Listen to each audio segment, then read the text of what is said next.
నమస్తే, నేను Chandu. Welcome to weekend business update. మనతో పాటు ఉన్నారు ప్రభు మాలంపాటి గారు, ప్రముఖ సీనియర్ స్టాక్ మార్కెట్ అనలిస్ట్. ప్రభు గారు నమస్తే. నమస్తే అండి. ప్రభు గారు ఎలా ఉన్నారు? బాగున్నాను సార్, మీరు ఎలా ఉన్నారు? నేను బాగున్నాను సార్, థ్యాంక్ యూ. సో మార్కెట్స్ని అబ్జర్వ్ చేస్తే గత వారం మార్కెట్స్కి సంబంధించి మీరేం చెప్తారు సార్? అంటే market volatility, downside volatility ఉందనుకున్నాం పోయిన శనివారం, రైట్? కన్సిస్టెంట్ గా 5 days లో 4 days డౌన్. 25,930 దగ్గర స్టార్ట్ అయింది. మండే 20 points మైనస్, మంగళవారం 72 points ప్లస్, తర్వాత 25 అంటే next third day 70 points. So ఇటు చూసినా అంటే down side 4 days down, 4 days minus లోనే క్లోజ్ అయింది. ఎందుకంటే బాగా కొంచెం పెరిగింది అంతకు ముందు, 5% దాకా పెరిగింది. దానివల్ల ప్రాఫిట్ బుకింగ్ అనుకోవచ్చు ఒక రకంగా. జనరల్ గా సీక్వెన్స్ ఏంటంటే ఈ మధ్య కాలంలో లాస్ట్ 6 months తీసుకోండి, 3 days డౌన్, 2 days అప్, లేకపోతే 3 days డౌన్, 1 day అప్. అంటే ఆ ముందు 3 రోజులు కానీ 2 రోజులు కానీ పడింది మొత్తం 1 day లో కవర్ అయిపోతుంది. అంటే మార్కెట్ ని పడినివ్వట్లేదు, ఇదైతే మనం అబ్జర్వ్ చేయాలి. కానీ మార్కెట్ పడట్లేదు, బట్ బ్రాడర్ మార్కెట్ బాగా కొట్టేశారు ఈ 4 రోజుల్లో, విపరీతంగా కొట్టేశారు. ఒక్కొక్క స్క్రిప్ట్స్ అయితే 60-70% పడ్డాయి. దారుణం బాగా పడ్డాయి. ఇప్పుడు దాకా చూసుకుంటే టోటల్ గా చూస్తే 60-70% పడ్డాయి. అంటే బ్లీడింగ్ అనమాట. బ్రాడర్ మార్కెట్ అంటే mid and small cap bleeding అనుకోవచ్చు. ఒక 4 days. ఫ్రైడే కొంచెం ఓకే తేరుకుంది. సో ఇట్ హాస్ టేకెన్ అంటే డౌన్ ఫాల్ ఆగింది, యూటర్న్ తీసుకుంది అనుకోవచ్చు ఒక రకంగా.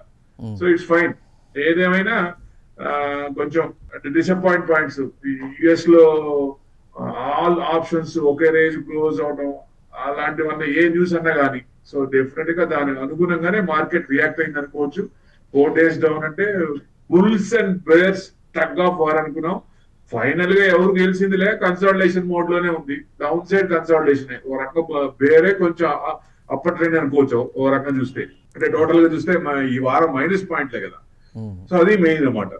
సో ఈ లాస్ట్ వీక్ కొంచెం మార్కెట్ నిఫ్టీ పెద్ద పడలేదు కానీ బ్యాంక్ నిఫ్టీ అవి స్టాక్స్ అయితే బాగా పడ్డాయి. దట్స్ మెయిన్ థింగ్, అది చూడాలి. బాగా కుట్టేశారు. సో ఇప్పుడు కన్సల్టేషన్ అవుతుందా అంటే ఇప్పుడు కన్సల్టేషన్ అవుతుంది. అనుకున్నది అవ్వట్లేదు. అంటే ట్రేడ్ డీల్ అవుతుంది అనుకున్నాం, అది లేట్ అవుతోంది. సో వార్ ఏమో ఆగిపోద్ది అనుకున్నాం, అదేం ఆగట్లేదు. అది కొంచెం ఇంకా ఫ్లేర్ అప్ అవుతుందా లేదా ఎక్స్టెండ్ అవుతుందా అనే భయం ఉంది. సో డిసెంబర్ అనుకుంటే డిసెంబర్ అయిపోతుంది, క్రిస్మస్ అనుకున్నారు క్రిస్మస్ లో చేస్తారు అనుకుంటే మరి నెక్స్ట్ వీక్ క్రిస్మస్ వచ్చేస్తోంది. So no signs of closing the war, ఎక్కడ కూడా ఆ సైన్స్ ఏం కనపడట్లేదు. సో అది ఎక్స్టెండ్ అయ్యేటట్టుందా ఓ రకంగా. మళ్ళీ మనకి వీసాలు వీటి మీద అన్ని మళ్ళీ ఇండియా సైడ్ మీద నెగిటివే వస్తున్నాయి. మళ్ళీ ఆయన ఏదో ఒకటి చేస్తూనే ఉన్నారు. సో మొత్తం అంటే సిటిజన్షిప్ ఇచ్చిన కార్డ్, సిటిజన్షిప్ కూడా క్యాన్సిల్ చేస్తారు, ఇచ్చిన గ్రీన్ కార్డ్ కూడా క్యాన్సిల్ చేస్తారా, నానా ఇది ఉన్నాయి. ఏదైనా లాటరీ సిస్టమ్ తీసేస్తున్నారని వస్తుంది, లాటరీ సిస్టమ్ తీసేస్తున్నారని, జన్మతః వచ్చే గ్రీన్ కార్డ్ కూడా లేకుండా సమ్ ఏవో చేస్తున్నారనేది. ఇది లాస్ట్ లెగ్. అంటే ఏదో ఒక రకంగా భయపెట్టి మన మాట వినాలి, ఏదో రకంగా చేయాలనే ఉద్దేశం కనపడుతోంది. కానీ ఇక్కడ ఎట్టి పరిస్థితుల్లో యాక్సెప్ట్ చేయట్లేదు. ఆయన యాక్సెప్టెన్స్ ఏంటి? మెయిన్ వాళ్ళ ఫార్మర్స్ ఉన్న ఇది చేసిన ప్రొడక్ట్స్ అన్ని మన దగ్గర తీసుకోవాలని. అది ఎట్లా కుదిరింది? వాళ్ళకేమో డిస్కౌంట్లు విపరీతంగా ఉంటాయి, మన దగ్గర ఏమో డిస్కౌంట్ రావు. మనమేమో అగ్రికల్చర్ మీద ఆధారపడ్డాం, వాళ్ళకేమో అగ్రికల్చర్ మీద విపరీతంగా డిస్కౌంట్స్ వస్తాయి. ఆ డిస్కౌంట్స్ ప్రొడక్ట్స్ తీసుకొచ్చి ఇక్కడ పెడితే వెరీ చీప్ గా అమ్ముతే ఇక్కడ మన ఫార్మర్స్ కల్టివేట్ చేసిన ప్రొడక్ట్స్ అన్ని పోవు కదా, అవన్నీ స్తబ్దత అయిపోతే స్టాగ్నేట్ అయిపోతాయి. సో చాలా ఇబ్బంది అవుద్ది. అందుకని మన ప్రైమ్ మినిస్టర్ గారు 100% రైట్ డిసిషన్ తీసుకున్నారు. ఫార్మర్స్ దెబ్బ తినకుండా అని ఫెంటాస్టిక్, అది మార్వెలస్, నిజంగా హ్యాట్స్ ఆఫ్ చెప్పొచ్చు. సో దానికి అనుగుణంగా మనం ఇబ్బంది పడుతున్నాం. ఆయన మాట లేదు కాబట్టి ఇబ్బంది పడుతున్నాం. సో ఏం జరుగుతుంది అనేది, ట్రేడ్ డీల్ ఏమో పక్కన నేను చేసుకుంటా అంటారు, ఓ పక్కనేమో మళ్ళీ వెనక నుంచి పుల్లబెట్టి పొడుస్తూ ఉంటారు. దాన్ని అని దీన్ని ప్రొవిజన్స్ ఏమన్నా ఉంటే దాన్ని కట్ చేస్తా ఉన్నాడు ఆయన. సో ఎట్లా చూడాలి దీన్ని? నిజంగా దౌర్జన్యంగా మరి నిజంగా గవర్నమెంట్ కి బాగా టెన్షనే. ఒక ఐఎన్ఆర్ చూస్తేనేమో 91కి వెళ్ళి చిన్నగా కొంచెం తగ్గుతోంది టెన్షన్. జీడిపి చూస్తే బ్రహ్మాండంగా ఉంది. జీడిపి ఇంతలో ఉంటే ఐఎన్ఆర్ ఎందుకు పడాలి అంతసేపు? సో ఐఎన్ఆర్ పెడితే ఎకానమీకి ఎంత ఎఫెక్ట్, షార్ట్ టర్మ్ కి ఎఫెక్ట్ ఉంటుంది, లాంగ్ టర్మ్ ఎఫెక్ట్ ఉంటుంది. అది సైకిల్ కాబట్టి. సో అది middle class and lower middle class పడుతుంది కాబట్టి ఎంత తొందరగా ఐఎన్ఆర్ కిందకు వస్తే అంత మంచిది డెఫినెట్ గా. అది ఆర్బీఐ ఎప్పుడు అంటే ఆల్రెడీ స్టార్టెడ్ అనుకుంటా, అందుకనే దాదాపుగా ₹1.90 దాకా వచ్చేసింది. 191 పాయింట్ చేంజ్ కి వచ్చేసింది, అక్కడి నుంచి తగ్గింది. సో మొదలు పెట్టారు దాన్ని ఇచ్చేయడం మెజర్స్. అంటే ఏమో డాలర్లు అమ్ముతారు, మన దగ్గర $704 బిలియన్ ఉన్నాయి, దాంట్లో $616 బిలియన్ డాలర్స్ ఉన్నాయి. తర్వాత ఒక $75 బిలియన్ గోల్డ్ ఉంది. సో ఐఎంఎఫ్ కరెన్సీ 7 కంట్రీస్ కలిపి ఒక బాస్కెట్ ఆఫ్ కరెన్సీ అంటారు, అది ఒక 19 ఉంది. సో ఇవన్నీ ఉన్నాయి కాబట్టి సో డాలర్ ని తగ్గించుకుంటూ గోల్డ్ రిజర్వ్స్ పెంచుతున్నారు, అందుకనే గోల్డ్ విపరీతంగా పెరిగింది. సో ఇప్పుడు డాలర్స్ తగ్గించుకొని దీంట్లోకి వస్తున్నారు కాబట్టి డెఫినెట్ గా కొంచెం ఆ ఒత్తిడి ప్రెషర్ అన్ని ఉంటాయి. సో డెఫినెట్ గా ఇది ఎంత ఈ సంవత్సరంతో అయిపోద్దా, ఇది వరస్ట్ ఇయర్ ఒక రకంగా చూస్తే 2025 ఈజ్ ద వరస్ట్ ఇయర్ అనుకోవచ్చు. ప్రతి ఒక్కరికి బాధగానే ఉంది. అంటే సార్ ఇది ఒక జనరల్ క్వశ్చన్, 2026 లో ఎలా ఉండబోతుంది? రెసిషన్ వస్తుంది అనేది న్యూస్ కూడా 2025 లో వరస్ట్ ఇయర్ ఎవరి పోర్ట్ఫోలియోలో చూసినా మైనస్ లోనే ఉన్నాయి. ఈవెన్ ఎఫ్డీలో పెడితే 6% వచ్చేది, అనవసరంగా కొత్తగా వచ్చే వాళ్ళకి ఫీలింగ్ వస్తుంది. అంతకుముందు 1.5 year పెట్టినప్పుడు ఏది పెట్టినా పెరుగుతుంటే అసలు తెలియదు, వాళ్ళకి పడటం అనేది తెలియదు. సో ఇప్పుడు లాస్ట్ సెప్టెంబర్ నుంచి ఏది కొన్నా పడుతూనే ఉంది కదా, పెరిగే ఛాన్స్ కనపట్ల. ఆ పెయిన్ అనేది ఫస్ట్ టైం చూస్తున్నారు కొత్తగా వచ్చిన వాళ్ళు. సో ఈ పెయిన్ అనేది instant pain, maybe 1 year extend అయ్యి 1 year దాకా ఉంటే తర్వాత ఎక్కడో చోట తిరుగుద్ది. అంటే ఈ పారామీటర్స్ అన్ని పాజిటివ్ రావాలి. ఐఎన్ఆర్ తగ్గాలి, యుక్రెయిన్ వార్ ఆగిపోవాలి, అతి తొందరలో ఆగిపోతే మంచిది. ఆపేస్తానంటారు, ఆపరు. చొచ్చుకుపోతున్నాం, ఉక్రెయిన్ లోకి చొచ్చుకుపోతున్నాం అంటున్నారు పుతిన్. ఇంకా ఆపేస్తా ఉంటారు అదన్నా. అంటే వాళ్ళ అవసరార్థం వాళ్ళకి ఉపయోగం ఉన్న ఏదన్నా ఉంటే దాన్ని ఫేరప్ చేస్తున్నారు. లేదు ఏదన్నా దీంతో ఇది కావాలి, ఇంకా మనకి ఈ సైడ్ మనకి ఏమైనా కావాలి అనుకున్నప్పుడు దాన్ని వార్ ఇచ్చేస్తున్నారు. సో ఎంతవరకు కరెక్ట్? సామాన్య జనాలు, పిల్లలు చచ్చిపోతారు అక్కడ, దారుణం. 3 ఏళ్ల వార్ అంటే ఎంత నరకం. అంటే ఫైనాన్షియల్ క్రైసిస్ లో ఎంత వెనక్కి వెళ్తుంది. అది నిజంగా పుతిన్ కూడా అసలు దారుణంగా ఒప్పుకోకూడదు ఎవరైనా సరే. వార్ అనేది ఉండకూడదు. మన ప్రైమ్ మినిస్టర్ లెక్కే correct. Wars, this is not the war times. 100% అది ఇంప్లిమెంట్ ఎంత త్వరగా ఇంప్లిమెంట్ చేస్తే అంత మంచిది. ఇప్పుడు వాళ్ళు ఒకవేళ వార్ అయిపోయి మళ్ళీ ఇదే అయిపోయినా ఎప్పటికీ తేరుకున్నాను, ఒక 5 ఏళ్ళు 8 ఏళ్ళు 10 ఏళ్ళు పడుతుంది మళ్ళీ మామూలు స్టేజ్ రావడానికి. అన్ని సమకూరాలి, ఫైనాన్షియల్ స్టేజ్ అన్ని బొక్కలే ఉన్నాయి, బొక్కలన్నీ ఊడిపోవాలి, అప్పుడు కదా బయటకు వచ్చేది. ఎంత నష్టం దేశానికి, ఎంత నష్టం, జనాలు ఎంత ఇబ్బంది పడుతుంటారు. సో అది కరెక్ట్ గా తొందరగా ఎంత ఇదైతే అంత బెస్ట్. ట్రేడ్ డీల్ జరగాలి ఎట్టి పరిస్థితిలో. మనకి ఈ డిసెంబర్ జనవరి 15th అంటే జనవరి క్వాడ్ మీటింగ్ లోపల ఎట్టి పరిస్థితుల్లో ట్రేడ్ జరిగి తీరాలి. లేదంటే మనమే ప్రెజర్ చేయాలి వాళ్ళని. ఎందుకు వినరు మన మాట?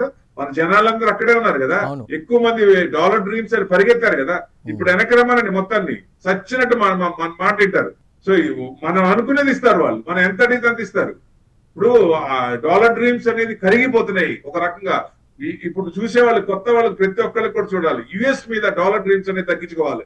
అదర్ కంట్రీస్ కి గేట్లు తెరుస్తున్నారు, మంచి ప్రొవిజన్స్ ఇస్తున్నారు, మంచి ఆ కంట్రీస్ చూసుకోవచ్చు. యుఎస్కే వెళ్ళాలని రూల్ ఏం లేదు. యుఎస్కే ఒక్క యుఎస్కేనా? యుఎస్కి వెళ్తేనే ఇదే లైఫా? వేరే కంట్రీస్ లేవా? బ్రహ్మాండమైన కంట్రీస్, గొడవలేని కంట్రీస్ ఉన్నాయి కదా, కూలెస్ట్ కంట్రీస్ ఉన్నాయి కదా. సో అక్కడ ఎవరైనా వాళ్ళు గేట్లన్నీ ఓపెన్ చేస్తారు, జనాలు ఇక్కడికి రమ్మంటున్నారు, వాళ్ళ కంట్రీస్ కి రమ్మంటున్నారు. ఖచ్చితంగా జరిగే అవకాశం ఉందా సార్? ఎందుకంటే జ్యూస్ తర్వాత మన ఇండియన్స్ హైయెస్ట్ అంటే అక్కడ ట్యాక్స్ పేయింగ్ లో ఉన్నారు. ఏ కంపెనీ అయినా చెప్పండి, మ్యాగ్నిఫిషెంట్ స్టాక్స్, యుఎస్ లో మ్యాగ్నిఫిషెంట్ స్టాక్స్ 7 స్టాక్స్ ఉన్నాయి. 7 స్టాక్స్ లో మెటా గానీ, ఎంఎస్ ఆఫీస్ కానీ, వీటిలో చూడండి హైయెస్ట్ పొజిషన్స్ ఎవరున్నారు. పోనీ మిడిల్ లెవెల్లో కూడా ఎంతమంది ఉన్నారు, పర్సంటేజ్ చూడండి ఎంతమంది ఉన్నారు. They don't do work. అక్కడ వాళ్ళు పనిచేయరు. మీ మిలిటరీ వాళ్ళే చెప్పారు కదా, యుఎస్ మిలిటరీ వాళ్ళే చెప్పారు, యుఎస్ లో ఉన్న వాళ్ళని జనం మేము రిక్రూట్ చేసుకోలేము, ఎందుకంటే దాదాపుగా బ్లడ్ లో ఎక్కువ లిక్కర్ ఉంటుందని చెప్పి మీరే డిక్లేర్ చేశారు. అలాంటప్పుడు మీ వాళ్ళే పనిచేయనప్పుడు వేరే కంట్రీస్ నుంచి ప్రచారం చేసి, ఇప్పుడు చూశారు కదా బంగ్లాదేశ్ నుంచి వేరే కంట్రీస్ కి కావాలంటే జనాలు అక్కడ పంపించమని, జనాలు షార్టేజే కదా మీకు.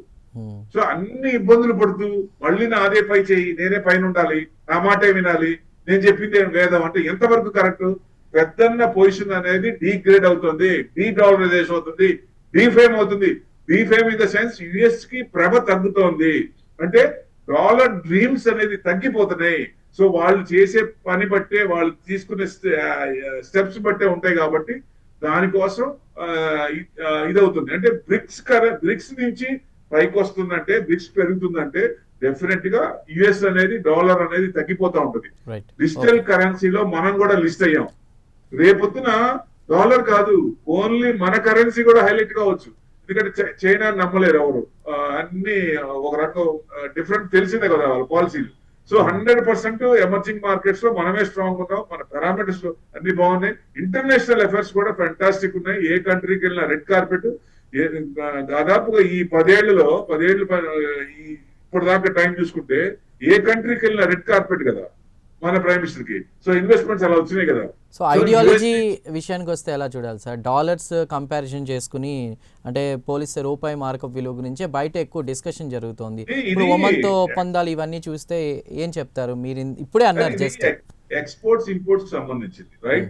ఎకానమీకి పెద్ద షార్ట్ టర్మ్ లో పెద్ద ఎఫెక్ట్ పడదు.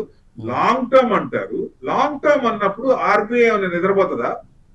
ఆర్బీఐ అనే లాంగ్ టర్మ్ ఉన్నప్పుడు ఐఎన్ఆర్ తగ్గించుకుంటా మెజర్ చేయకుండా ఉంటుందా? 100% చేస్తుంది. డ్యూటీ అది ఐఎన్ఆర్ కిందకి తీసుకురావడానికి.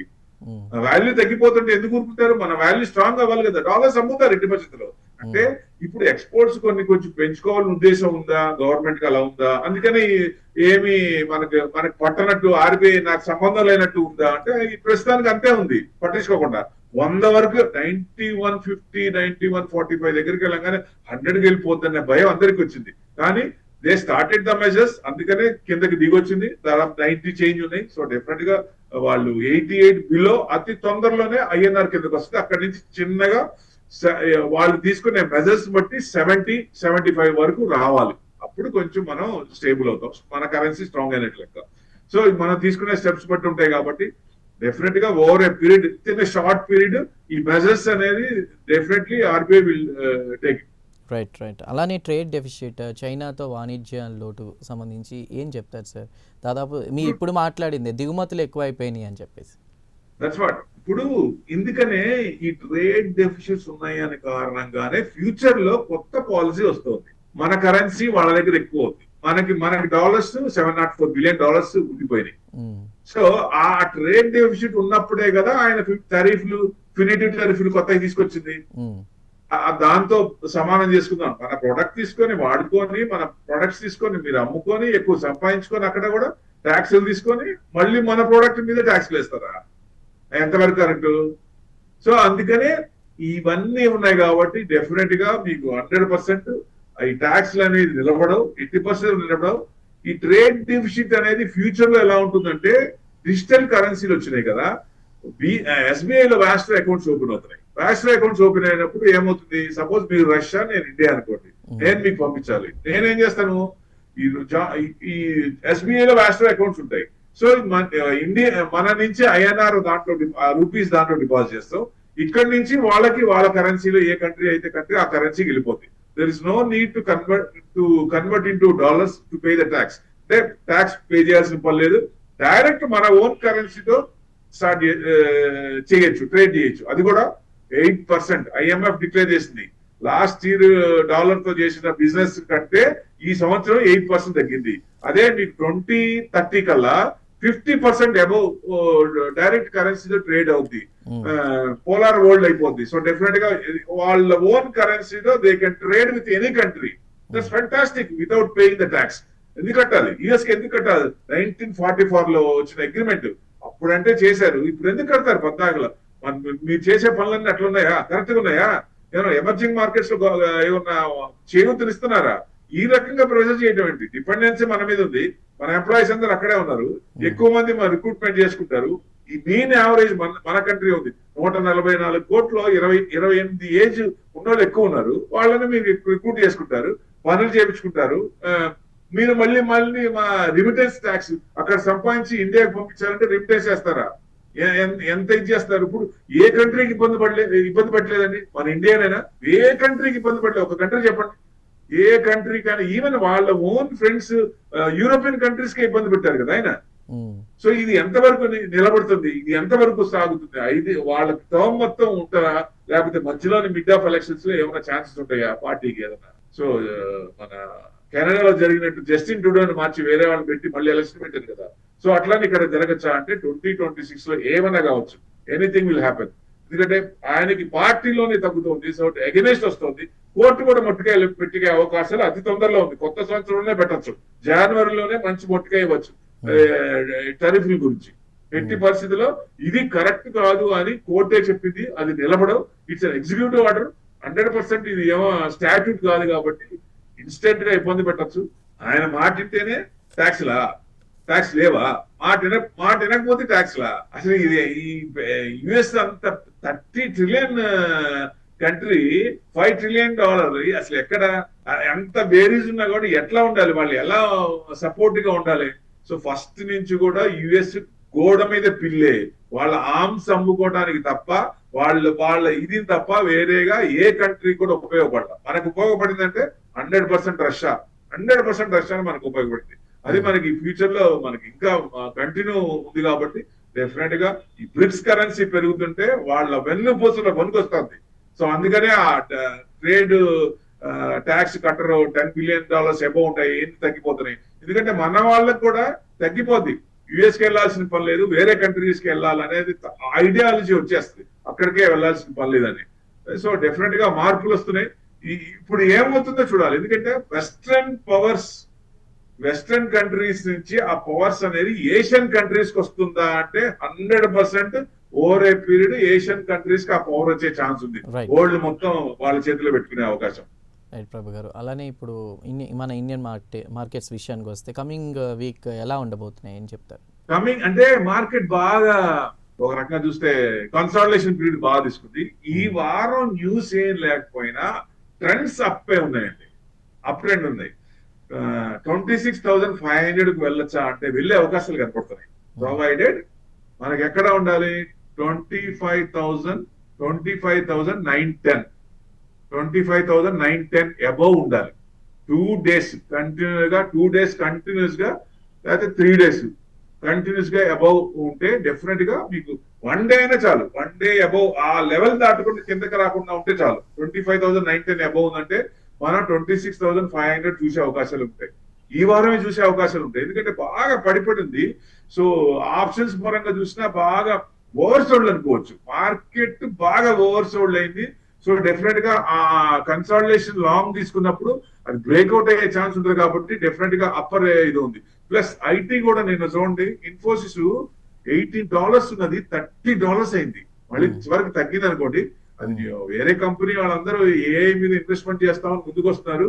అంటే ఐటీ పడటం ఆగి స్టేబుల్ అయ్యి యూటర్న్ తీసుకోవడానికి మంచి అవకాశం.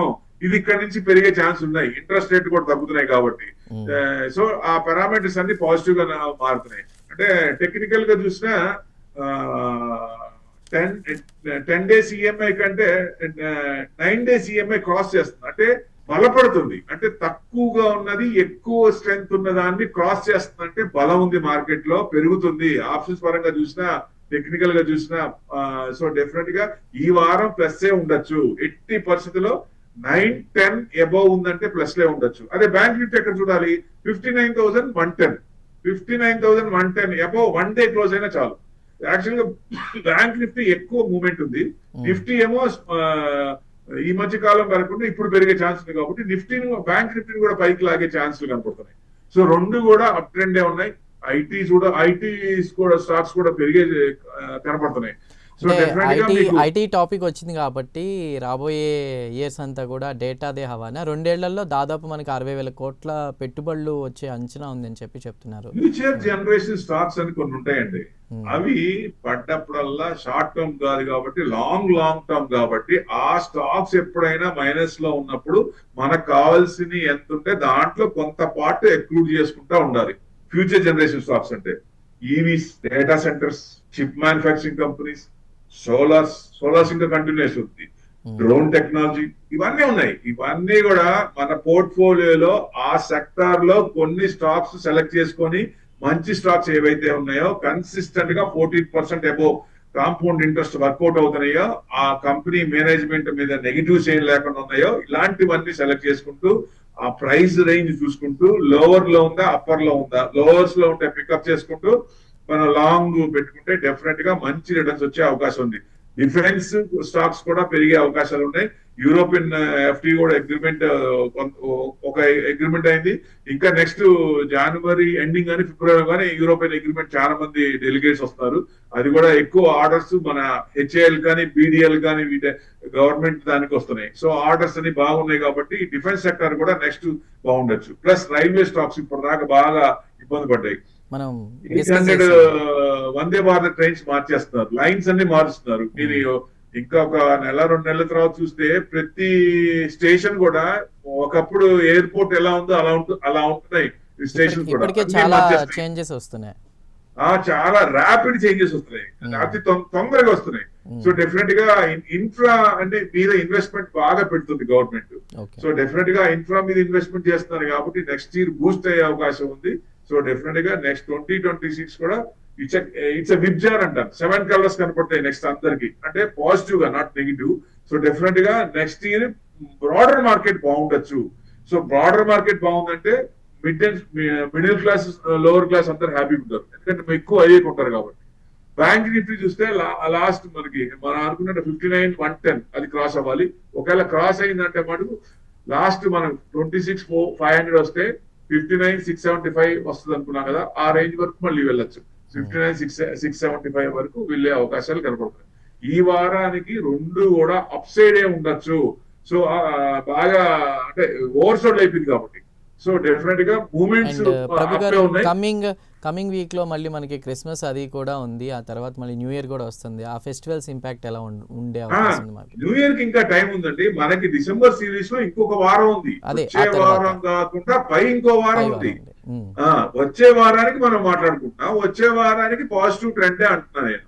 ఆ పై వారానికి ఈ వారం అయిపోయిన తర్వాత నెక్స్ట్ సిరీస్ ఎండ్ కాబట్టి అక్కడ ఏముంది, ఇప్పుడు ఈ వారం పెరిగింది అనుకోండి సపోజ్, అప్పుడు ఏం చేస్తారు నెక్స్ట్ వారానికి అక్కడ ప్రాఫిట్ బుకింగ్ లో వస్తాయి. లాస్ట్ క్లోజింగ్ మంత్లీ క్లోజింగ్స్ ఉంటాయి కాబట్టి last week monthly volatility VIX ఉంటుంది. విక్స్ కూడా చూడండి, వాలటాలిటీ ఇండెక్స్ హైయెస్ట్ లో 9.5 హైయెస్ట్ లో, అంటే రెడీ టు బ్రేక్అవుట్, పెరగటానికి రెడీగా ఉంది అన్నట్టు. 9.5 ఈ మధ్య కాలంలో లేదు, చాలా లోయెస్ట్ ఆఫ్ ద లోయెస్ట్ అనుకోవచ్చు. సో 9.1 ఇస్ ద లోయెస్ట్, దగ్గరకు ఉంది, 9.5 దగ్గరికి వచ్చింది. So lowest of the lowest అనుకోవచ్చు ఒక రకంగా ఇది ఈ మధ్య కాలంలో. సో అన్ని అనుకూలిస్తున్నాయి కాబట్టి డిసెంబర్ లో జనరల్ గా 15 టు లాస్ట్ 31st దాకా కొన్ని అమ్ముకునే ఛాన్స్ ఉంటుంది ఎఫ్ఐఎస్ కూడా. కానీ ముందు నుంచి మనకు పడింది కాబట్టి అక్కడి నుంచి ఉన్నాయి కాబట్టి ఈ దాంట్లో కొంచెం ప్రాఫిట్ బుక్ చేసుకుంటారు అనేది ఎక్స్పెక్ట్ చేస్తున్నారు డెఫినెట్ గా. సో ఈ వారం ప్లస్ ఉండొచ్చు అండి, ఎట్టి పరిస్థితుల్లో ప్లస్ లోనే క్లోజ్ అవ్వచ్చు అనేది ఎక్స్పెక్టేషన్. రైట్. అలానే డిసెంబర్ 22 నుంచి 26 మధ్య 11 ఐపీఓలు సబ్స్క్రిప్షన్స్కి రానున్నాయి. సో వచ్చే వారం కూడా ఐపీఓలు సందడి ఉండే అవకాశం ఉంది. My humble request is don't apply for IPOs.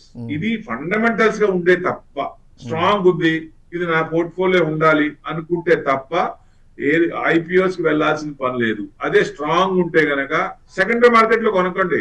మనం అనుకునే వస్తాయా, మనం 100 అనుకుంటే 100 వస్తాయా, 50 అనుకుంటే 50 వస్తాయా, వాళ్ళ ఇష్ట ప్రకారం ఇస్తారు. మనం అనుకున్న ప్రకారం మన పోర్ట్ఫోలియో ఉండాలంటే secondary market is the best. And ఇప్పటిగా ఏది ముడితే ఐపీఓ వచ్చేస్తుంది పిచ్చి పిచ్చిగా. అంటే అంత రూల్స్ అండ్ రెగ్యులేషన్స్ ఎందుకు అంత సడలించారు అర్థం కాదు. సో ఒక్క ఎగ్జాంపుల్ చెప్తాను, ఒక ప్రొవిజన్ షాప్ ఉంది, ఆ ప్రొవిజన్ షాప్ కూడా ఐపీఓ వచ్చింది. సో ఇంకేమనుకోవాలా? సో డెఫినెట్ గా ఐపీఓస్ అనేది మార్కెట్ నుంచి ఒకప్పుడు ఐపీఓస్ ద్వారా తీసుకొని బోర్డు తిప్పి వెళ్ళిపోయేవాళ్ళు, ఇప్పుడు తిప్పడానికి లేదు. సో డెఫినెట్ గా ఇవి ఛాన్సెస్ ఏమన్నా అట్లా లూప్ హోల్స్ ఏమైనా ఉన్నాయా? ఇప్పుడు ఎస్ఎంఈలు ఉన్నాయి, దయచేసి ఎస్ఎంఈలు అసలు టచ్ కూడా చేయబాకండి. 3.5 లక్షలు 4 లక్షలు లాట్లు కొనాలి. ఆ లాట్ కొన్నోళ్ళందరికీ 2 లక్షలు 1.5 తగ్గున్నాయి. ఎవరికి చెప్పాలి? మరి సెబీ ఏం చేస్తుంది? ఎస్ఎంఈ వాళ్ళ ఎంత దారుణంగా చేస్తే, అంటే పెట్టడం 4 లక్షలు పెట్టాలి ఒక లాట్ లో, ఏది ఈక్విటీలో కొనాలంటే లాట్ లో కొనాలి, 3,000 4,000 షేర్లు కొనాలి. ఆ 4,000 షేర్లు అవి చూస్తే 1,00,000 తగ్గుంది. ఎవరిని అడగాలి అంత తగ్గింది? అసలు అంత పడటం అంటే దారుణం కదా. కొత్త ఎస్ఎంఈలు కూడా బాగా పడిపోతున్నాయి. ఇన్స్టెంట్ గెయిన్స్ అని స్టార్టింగ్ రోజు ఉంటే తర్వాత పడిపోతున్నాయి. సో ఇవన్నీ కూడా స్క్రూటినీ చేయాలి, 100% స్క్రూటినీ చేయాలి. ఎందుకు పడుతున్నాయి చేయాలి. వాళ్ళు మళ్ళీ అది ఆ కంపెనీస్ ఫండమెంటల్ గా స్ట్రాంగ్ ఉన్నాయి. ఐపీఓస్ కూడా కొంచెం వడబోసి మంచి కంపెనీలు ఇస్తే వచ్చే మంచి కంపెనీలు కొన్ని ఉన్నాయి. అవి మట్టుకు వదలబాకండి. అవి ఎన్ని వచ్చినా తీసుకొని సెకండరీ మార్కెట్ లో కూడా కొనుక్కోండి. మీకు కావాల్సిన టేస్ట్ ప్రకారం 100, 50, 200, 500 మీ ఇష్టం. ఆ దాని ప్రకారం తీసుకోండి తప్ప ఐపీఓస్ కి జనరల్ గా చూడాల్సిన పని లేదు. ఒకప్పటికి మనకి ఐపీఓ 10 రూపీస్ ఇచ్చినట్టు మనకేం ఇవ్వట్లేదు కదా. ప్రైస్ పెట్టి ఇస్తున్నారు, ప్రైస్ డౌన్ అవుతున్నాయి, విపరీతంగా డౌన్ అవుతున్నాయి. సో ఐపీఓ చూడాల్సిన పని లేదు అంటా నేను. ఎంఎస్ఎంఈ వాటి విషయానికి వచ్చిన ఆ కేటగిరీ అసలు ఎస్ఎంఈ గానీ ఎంఎస్ఎంఈ అసలు వద్దునే వద్దండి. అది చాలా మంది ఇరుక్కుంటారు,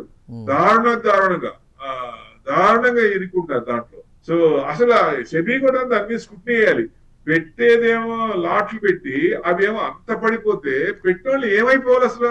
డబ్బుల చిల్లర బింకుల అంత 4 లక్షలు పెడితే 1,00,000 తగ్గితే ఎట్లా? ఆ కంపెనీని మొత్తం స్క్రూటినీ చేయాలా, మొత్తం టోటల్ అసలు ఎందుకు తగ్గింది ఏంటి అనేది. సో డెఫినెట్ గా చాలా మంది ఇన్వెస్టర్స్ చాలా మంది ఇబ్బంది పడుతున్నారు వీటి వల్ల. సో నేను అందుకే వాటి జోలికే వెళ్ళబాకండి. అస్సలు దాని చూపు కూడా దాని మీద వద్దు, ఇంట్రెస్ట్ కూడా వద్దు. Secondary market is always best. So ఇంకా మెయిన్ ఇంపార్టెంట్ ఆస్పెక్ట్ విషయానికి వస్తే చాలా మంది గోల్డ్ కంటే కూడా సిల్వర్ చాలా హైగా పెరిగిపోతూ ఉంది. సో సిల్వర్ కొనాలి అనుకునే వాళ్ళకి, మిడిల్ క్లాస్ వాళ్ళకి బెనిఫిట్ గా ఉంది అని అంటున్నారు. సో గోల్డ్ ఆర్ సిల్వర్ ఏది చెప్తారు? ఇన్వెస్ట్మెంట్ పరంగా అయితే నేను సిల్వరే అంటాను. 100%. 1 స్టెప్ బ్యాక్వర్డ్, 3 స్టెప్స్ ఫార్వర్డ్. ఒక 10 పాయింట్లు తగ్గితే 30 పాయింట్లు పెరుగుతుంది. సో 2,08,000, 2,06,000 ఆ రేంజ్ లో ఉంది. గోల్డ్ మటుకు 135. అంటే మనకి గోల్డ్ ఇక్కడ నుంచి పెరగదా అంటే మీరు పెరగదని చెప్పగలరా అంటే చెప్పలేము. మార్కెట్ లో ఇది పెరగదు, ఇది తగ్గుద్దు, ఇక్కడ నుంచి ఇది పెరుగుతుంది అనేది ఎవరు చెప్పినా ఇట్స్ ప్రిడిక్షన్స్, అంతేగాని పర్ఫెక్ట్ 100% కాదు. ఎవరు చెప్పలేరు. ఎండ్ పాయింట్ ఎవరు చెప్పలేరు, స్టార్టింగ్ పాయింట్ ఎవరు చెప్పలేరు. It's all predictions. ఇలా అవ్వచ్చు. గోల్డ్ కౌన్సిల్ కూడా 30 కంపెనీస్ కలిసి ఒక వరల్డ్ కౌన్సిల్ పెట్టింది. వాళ్ళు ఏం చెప్తారు, ఈ సంవత్సరం 50 to 60% గోల్డ్ పెరిగింది, ఆ నెక్స్ట్ ఇది కంటిన్యూషన్ అవుతుంది, దాదాపుగా మీకు అక్కడ 15 to 30% ఈ సంవత్సరం కూడా 2026 కూడా పెరిగే ఛాన్స్ ఉంటాయంట అని చెప్పింది. అంటే ఏంటి, ఈ economic conditions, geo political tensions ఇవన్నీ సెట్ కాకుండా ఉంటే కొంచెం పెరిగే ఛాన్స్లే ఉంటాయి. ఇవన్నీ సెట్ అయితే కొంచెం తగ్గే ఛాన్స్ ఉంటుంది. ఏదైనా కొత్త విషయం వచ్చినా ముందు ఫ్లేర్ అప్ అయ్యేది గోల్డే. సో దానికి అనుగుణంగా ఏదైనా ఉంటే పెరగటం తప్ప మామూలుగా పడట్లేదు. మెయిన్ అది చూడండి, అబ్జర్వ్ చేయండి. +or- 500 పాయింట్స్ అంతే. ఎందుకని ఎక్రూడ్ చేస్తున్నారు, సెంట్రల్ బ్యాంక్స్ ఎక్రూడ్ చేస్తున్నారు కాబట్టి పడినప్పుడల్లా ఎక్రూడ్ చేసుకున్నారు. పెద్ద డిఫరెన్స్ లేదు 500 పాయింట్స్ అంటే. సో దాన్ని ఎక్రూడ్ చేస్తున్నారు కాబట్టి పడట్లేదు.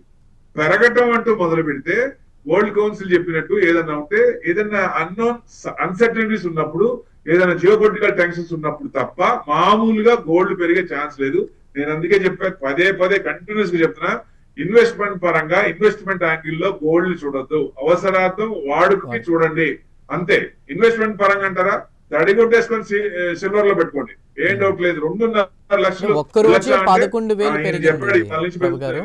మళ్ళీ తగ్గుద్ది, మధ్యలో తగ్గుద్ది. గోల్డ్ సిల్వర్ ఏదన్నా రివర్స్ అయితే పారాబోలిక్ పాత్ ఉంటది. నేను అందుకే అలర్ట్ చేసేది ఏంటంటే 10,000 నుంచి 2.5 ఉన్నప్పుడు అలర్ట్ గా ఉండండి, 100% అలర్ట్ గా ఉండండి. అందుకని పెట్టాము, ఆయన చెప్పాడు 2.5 లక్షలు వస్తుందంటే రావచ్చు, ఎందుకంటే డిమాండ్ అలా ఉంది. కానీ మార్కెట్ స్ట్రాటజీలో ఏదైనా మార్పులు వచ్చినప్పుడు పారాబోలిక్ పాత్ వస్తుంది. ఆ పాత్ తట్టుకోవాలంటే మనం అలర్ట్ గా ఉండి, అది ఏదైనా చేంజెస్ నెగిటివ్ గా ఉన్నప్పుడు టక్ మన బయటికి రావడం ఉత్తమం. మళ్ళీ కావాలంటే కింద కొనుక్కోవచ్చు. అది ఈ టైం నుంచి అలర్ట్ అవ్వాలి.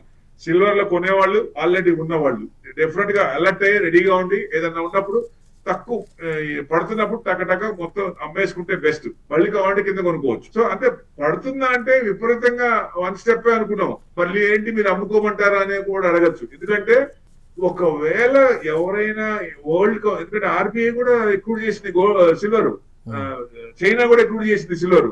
మన ఇంకా బయటికి అవుట్పుట్ రాలే ఎంత చేశారని. కానీ వాళ్ళు అమ్మటం మొదలు పెడితే, గోల్డ్ లో కూడా అమ్మటం మొదలు పెడితే అప్పుడు పరిస్థితి ఏంటి, ఎక్కువ మంది న్యూస్ ఉందని అమ్ముతున్నారు అనుకోండి, టక పడుతుంది. సో అప్పుడు ఎక్కువ పడే ఛాన్స్ ఉంటుంది కదా, అప్పుడు అమ్మంటానే ఆ ఫీలింగ్ తెలుస్తుంది. ఏదో స్లైట్ పడటం వేరను, విపరీతంగా కొంచెం డ్రాగ్ ఆన్ అవటం వేరు. ఆ డ్రాగ్ ఆన్ అవుతున్నప్పుడు కొంచెం ఎక్కడ మనం అమ్మేసుకున్నా ప్రాఫిట్ లోనే ఉంటాం కాబట్టి ఇంత పెరిగింది. 60% పెరగటం అంటే గోల్డ్ విపరీతం. సిల్వర్ కూడా మీకు 100% అబోవ్ కదా, అబోవ్ పెరిగింది. సో అందుకని ఈ పైన కింద ఎక్కువ కొన్నాళ్ళు పైన కొంచెం అమ్ముకుంటే బెస్ట్. సో డెఫినెట్ గా పడుతుంది అనుకుంటే తప్ప. ఇప్పుడు ప్రెసెంట్ గా అయితే no doubt trend is positive. Demand ఎక్కువ ఉంది, కన్సంప్షన్ ఎక్కువ ఉంది, ఇండస్ట్రియల్ యూసేజ్ ఎక్కువ ఉంది కాబట్టి ఇంకా పెరిగే ఛాన్స్ ఉంది. ఎక్కువ మంది మీరు ఎక్కడ చూసినా యూట్యూబ్ ఓపెన్ చూసినాగానే 4 లక్షలు, 5 లక్షలు, 6 లక్షలు సిల్వర్ పెరిగిపోతుందని ఇస్తారు. పెరుగుతున్నప్పుడు ఎవరైనా అంతే ఇస్తారు, తగ్గుతున్నప్పుడు కూడా అంతే ఇస్తారు. కానీ మనం ఒక టార్గెట్ పెట్టుకున్నాం, 2 లక్షలు వచ్చిందా లేదా? 100% వచ్చింది. సో దాటింది ఇప్పుడు. సో నెక్స్ట్ టార్గెట్ మనం ఏం చేస్తాం, 2.5 పెట్టుకున్నాం. 2.5 ఇక్కడ 210 నుంచి 2.5 వరకు బి అలర్ట్ అంటా నేను. 80% దేనికైనా రెడీగా ఉండండి, అమ్మటానికి రెడీగా ఉండండి.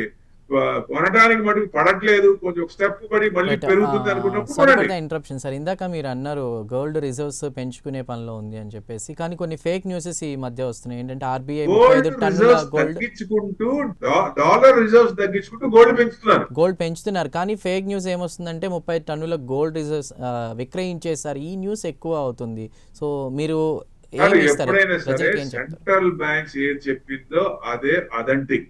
మీరు యూట్యూబ్ చూసి కానీ మామూలు వేరే పేపర్ న్యూస్ కూడా 100% తీసుకోలేము. 100% తీసుకోలేము. మనకి అథెంటిక్ గా ఆర్బీఐ గవర్నర్ గారు డిక్లేర్ చేసిందే ఆర్బీఐ సైట్ లో ఉంటుంది. వెదర్ వాళ్ళు చేసుకునే స్టెప్స్ కానీ ఏదన్నా వాళ్ళు డిక్లేర్ చేస్తే తప్ప అది మనకి కరెక్ట్ కాదు, వేరేది ఏది చూసినా కానీ.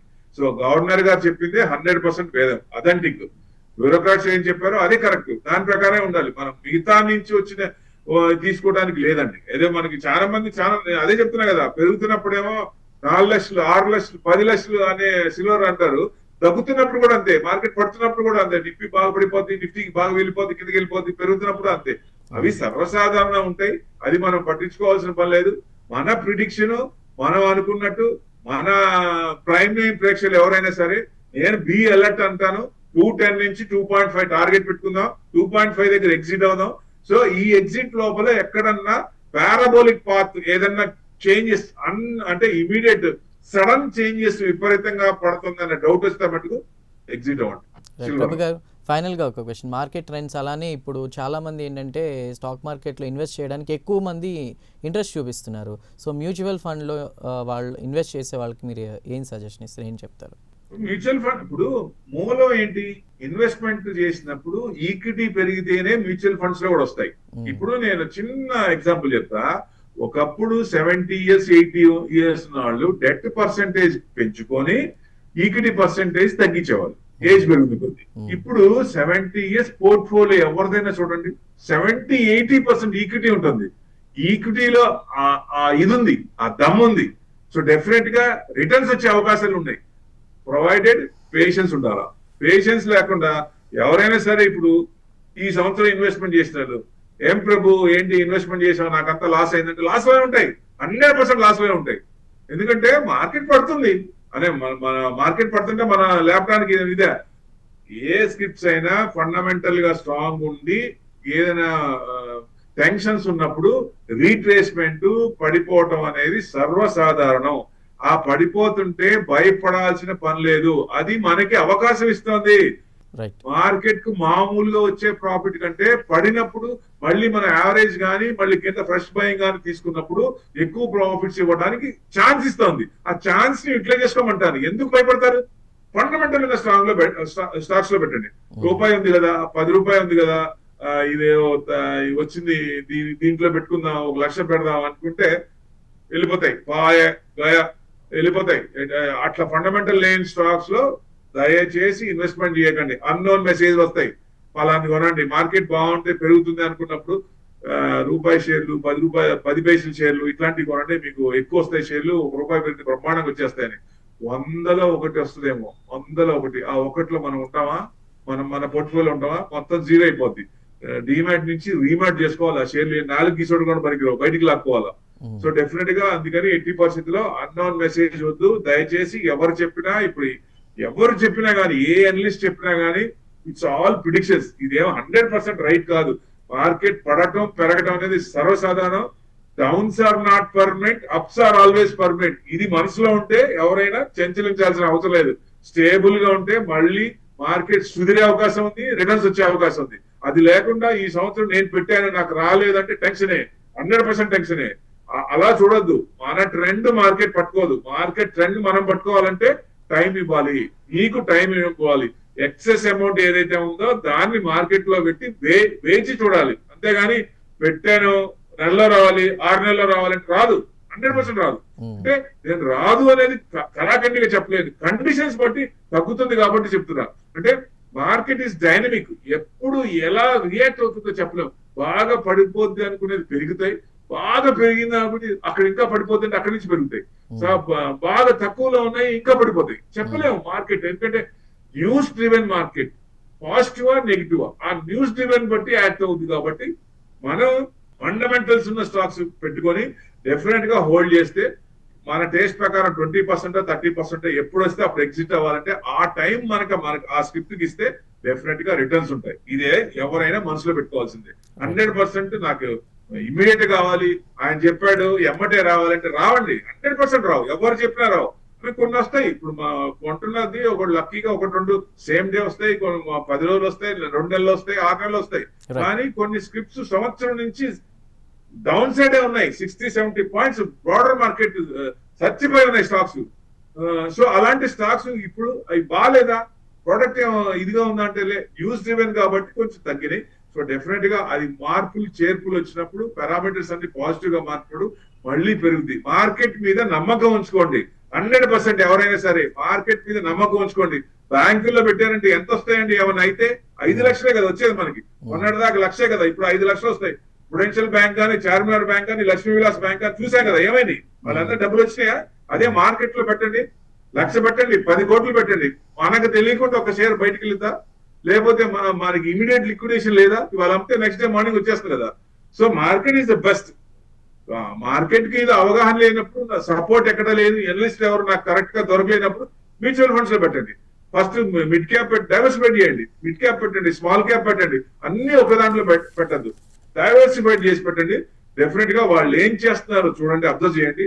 అదేం పెద్ద రాకెట్ సైన్స్ ఏం కాదు. Every one can learn. సంపాదించింది మీరే కదా, మీరే ఇన్వెస్ట్మెంట్ చేయాలంటే ఎవడో చెప్పిన మాట వింటాం కంటే మన ఓన్ గా వాళ్ళు చెప్పిన దాన్ని తీసుకొని అది స్టడీ చేసి అప్పుడు ఇన్వెస్ట్మెంట్ చేస్తే డెఫినెట్ గా రిటర్న్స్ వచ్చి తీరుతాయి. రైట్ ప్రభు గారు, థ్యాంక్ యూ సో మచ్ అండి. చాలా మంచి సజెషన్స్ ఇచ్చారు వ్యూవర్స్ అందరికీ కూడా. వన్స్ అగైన్ థ్యాంక్ యూ ప్రభు గారు. Have a nice day. So చూశారు కదా, ఇది ఈ వారం వీకెండ్ బిజినెస్ అప్డేట్. మరో వీకెండ్ బిజినెస్ అప్డేట్లో మళ్ళీ కలుద్దాం. Till then keep watching Prime nine news.